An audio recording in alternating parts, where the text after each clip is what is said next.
नाज़रीन, ये बात है 1967 की, जब ग्रीस के साहिल से सिर्फ चंद किलोमीटर दूर समंदर से कुछ ऐसा मिलने जा रहा था जो आने वाले वक्त में आर्कियोलॉजिस्ट के लिए बहुत ही ज़्यादा हैरानकुन और अहम होने वाला था। 1967 में न्यूक्लियस फ्लेमिंग नामी एक आर्कियोलॉजिस्ट ग्रीस के साहिल से थोड़ा ही दूर एक आइलैंड पर गया जिसे हेलाफोंसिस के नाम से जाना जाता है। हर बार न्यूक्लियस इस आइलैंड के इर्द गिर्द समंदर में कुछ नया तलाश करने जाता था, लेकिन बदकिस्मती से इसे खाली हाथ ही लौटना पड़ता था। मगर इस बार न्यूक्लियस की ज़िंदगी बदलने जा रही थी। इन्फो मिस्ट्री की वीडियोस में एक बार फिर खुशामदीद। नाजरीन, समंदर में 23 फुट की गहराई पर न्यूक्लियस की नज़र ऐसे पत्थरों पर पड़ी जो दूसरे पत्थरों से काफ़ी अजीब दिख रहे थे। पत्थरों की सतह बिल्कुल रेगर पैटर्न में थी, यानी ये किसी भी तरह नेचुरल नहीं लग रहे थे। चूँकि अब न्यूक्लियस को इन अजीब शेप के पत्थरों के बारे में जानने की जस्तजू हो रही थी, इसी वजह से इसने मज़ीद गहराई में जाने का फ़ैसला किया। और जैसे ही वो मज़ीद गहराई में गया तो इसको ये बात यहाँ हो गई कि ये पत्थर कुछ और नहीं बल्कि एक बहुत ही बड़ी इमारत की बुनियाद के पत्थर हैं। ये पत्थर हज़ारों मीटर के एरिया पर फैले हुए हैं। पहले तो न्यूक्लियस को ये समझ ना आया कि समंदर की इस कदर गहराई में बिल्डिंग के ये पत्थर क्या कर रहे हैं, मगर बाद में न्यूक्लियस को इस बात का भरपूर यकीन हो चुका था कि इसने समंदर के इस हिस्से में कुछ एक्स्ट्राऑर्डिनरी चीज़ दरियाफ्त कर ली है, मगर इसकी असल हकीकत जानना बहुत ज़्यादा ज़रूरी है। अगली मर्तबा न्यूक्लियस दोबारा इस जगह पर गया, मगर इस बार मुकम्मल तैयारी के साथ। न्यूक्लियस के साथ आई पूरी टीम। जब उन्होंने कई मीटर पर बिखरे ऐसे ऐसे सामान देखे जो कि इंसानों के इस्तेमाल में आते हैं, मिट्टी के बर्तनों से लेकर कई किस्म के टूल्स, हर चीज़ बिखरी पड़ी थी। ना सिर्फ बल्कि पत्थरों से बनी इमारतों के फाउंडेशंस और कच्ची सड़कों के सार भी नज़र आ रहे थे। ये कोई हल्की फुल्की बत्ती नहीं, बल्कि एक पूरी की पूरी प्लैनेट सिटी लग रही थी। इसमें कोई शक नहीं था कि न्यूक्लियस ने सदियों पहले तबाह होने वाले एक शानदार शहर का मलबा तलाश कर लिया था, जो कि पूरी दुनिया से छुपा हुआ समंदर की तह में बिखरा हुआ था। इस अंडर वाटर सिटी को पाब्लो पैट्री का नाम दिया गया। इस शहर ने 1967 के बाद हज़ारों साइंटिस्ट और आर्कियोलॉजिस्ट की नींदें हराम कर रखी थी।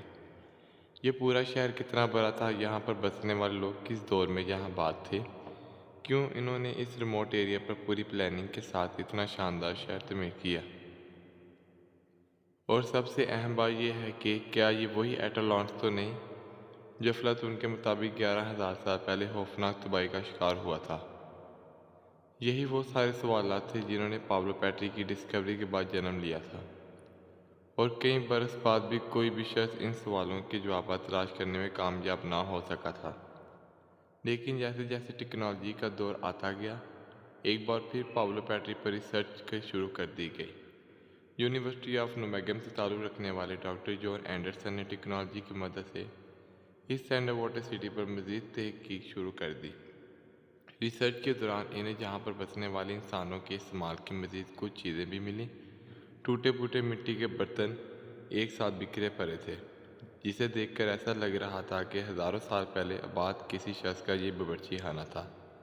पाब्लो पैट्री में कदीम ज़िंदगी के साथ साथ कई मर्दों की निशानियाँ भी मिली।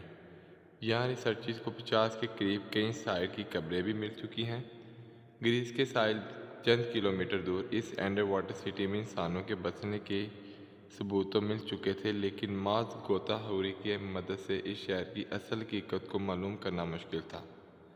अब बारी थी टेक्नोलॉजी को इस्तेमाल करने की, यानी अब सोनार टेक्नोलॉजी को इस्तेमाल करने का वक्त आ चुका था। सोनार एक ऐसी मशीन होती है जिसे जब पानी में डाला जाता है तो वो एक ख़ास किस्म की साउंड वेव पैदा करता है। आवाज़ की वो लहरें जब समंदर की अंदरूनी सतह के साथ टकरा कर वापस मरती हैं तो एक रेडियो रिफ्लेक्टेड साउंड वेव को कैप्चर करता है और फिर कंप्यूटर ग्राफिक्स की मदद से इसका 3D मॉडल तैयार करता है।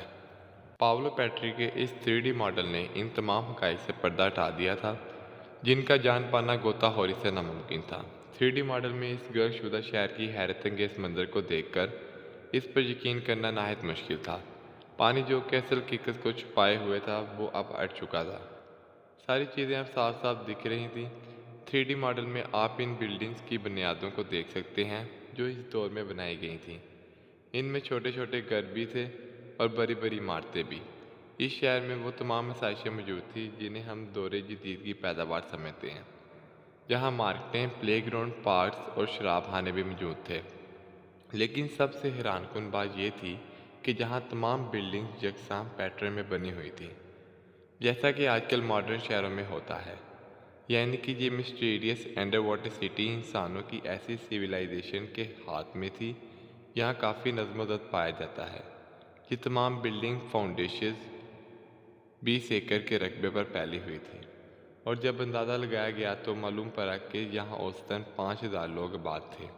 मगर सवाल ये है कि ये लोग कौन थे और यहाँ किस दौर में रहते थे। पाब्लो पैट्री से रिसर्चर को ये मिट्टी के बर्तन मिले थे, और कार्बन डेटिंग से मालूम हुआ कि ये बर्तन आज से 5500 साल पुराने हैं।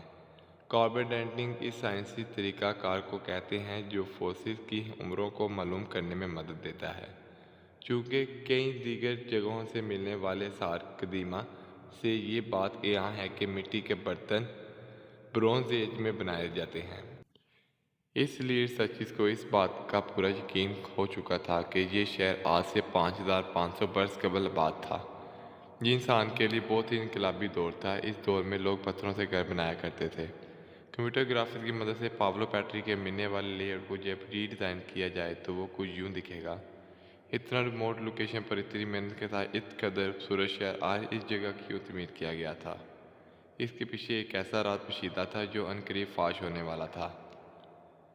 ये राज पाब्लो पैट्री में रहने वाले लोगों के बारे में ऐसी मालूमात देने जा रहा था जो वाकई ही सबको हैरान करने वाली थी। पाब्लो पैट्री की मैप पर लोकेशन ऐसी थी जहां से पूरी दुनिया में तजारत करना आसान था। इस लोकेशन को आस तौर पर इसलिए चुना गया था कि जहां पर रहने वाले लोग आसानी से कारोबार कर सकें। ज़ेरे आप मिलने वाले सार से एक बात तो वाज़ेह हो चुकी थी कि अपने दौर में ये शहर सनतों का हब हुआ करता था। यहाँ पर कपड़े की सनत थी। कदीम ज़माने में जब भी कपड़ा बनाया जाता था तो दागों के किनारों पर एक जितने वज़न के पत्थर लटकाए जाते थे ताकि धागे में कोई जोड़ ना आए। इन पत्थरों को लोम वेट कहा जाता है, और ऐसे पत्थर हज़ारों की तादाद में पाब्लो पैट्री की लोकेशन से मिले हैं। इससे ये बात साबित होती है कि इस शहर में बसने वाले लोग आज से 5500 साल पहले कपड़ा बनाकर पूरी दुनिया में एक्सपोर्ट किया करते थे। लिहाजा ये कहना गलत ना होगा कि पाब्लो पैट्री इस दौर में एक्स्ट्रा ऑर्डनरी शहर हुआ करता था। लेकिन आज इस फैलती फूलती मैशियत के सर पर कौन सी आफत आन पड़ी थी जिसके पर यह शहर आज इन हालात में समंदर की तहों में पड़ा हुआ है। अगर तो जहाँ पानी का लेवल बढ़ रहा था तो यहाँ रहने वाले लोग अपना सामान लेकर जहाँ से पहले ही हिजरत कर जाते, लेकिन जहाँ से वो तमाम चीज़ें मिली हैं जो इंसानों के काम आती हैं, जिससे साबित होता है कि जहाँ रहने वाले लोगों को यहाँ से निकलने का मौका नहीं मिला था। पाब्लो पैट्री शायद किसी शदीद अर्थक्वेक का शिकार हुआ था जिसने ज़मीन को पानी के लेवल से नीचे कर दिया, और यूँ इस उभरती मैशियत का नामो निशान एक ही झटके में ख़त्म हो गया। लेकिन एक सवाल अभी तक वहीं मौजूद है, क्या पाब्लो पैट्री ही वो एटलांटिस है जिसके बारे में यूनानी फ़िलासफ़र अफलातून ने अपनी किताब में 2000 साल पहले लिखा था। अगर ये वो एटलांटिस नहीं है तो आज 11 साल पहले तबाह होने वाला एटलांटिस कहाँ गया। यहाँ अफलातून के मुताबिक ऐसे लोग आबाद थे जिसके पास एक्स्ट्रा ऑर्डनरी ताकतें थीं और वो खुद को खुदा कहते थे।